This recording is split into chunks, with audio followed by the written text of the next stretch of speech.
નમસ્કાર મિત્રો, અમારી એપીટી ગુજરાતી ચેનલમાં તમારું સ્વાગત છે। અત્યારે હાલની સૌથી મોટી અને દુઃખદ ખબર સામે આવી રહી છે।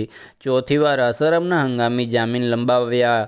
તો આની વિગતવાર વાત કરવામાં આવે તો દુષ્કર્મ કેસમાં આજીવન કેદની સજા ભોગવી રહેલા 86 વર્ષીય આસારામને ગુજરાત હાઈકોર્ટે ચોથી વાર હંગામી જામીન આપ્યા છે।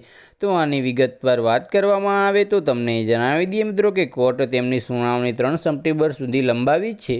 તો તમને જણાવી દઈએ મિત્રો કે કોર્ટ તેમની સુનાવણી 3 સપ્ટેમ્બર સુધી લંબાવી છે। તો આની વિગતવાર વાત કરવામાં આવે તો તાજેતરમાં જ રાજસ્થાન હાઈકોર્ટના નિર્દેશ પર તેમનું અમદાવાદ સિવિલ હોસ્પિટલમાં મેડિકલ ચેકઅપ થયું હતું। તો વિગતવાર વાત કરવામાં આવે તો જ્યાં તેમની સમર્થકોએ હંગામો મચાવ્યો હતો। તો આની વિગતવાર વાત કરવામાં આવે તો અને મીડિયા સાથે મારામારી કરી હતી।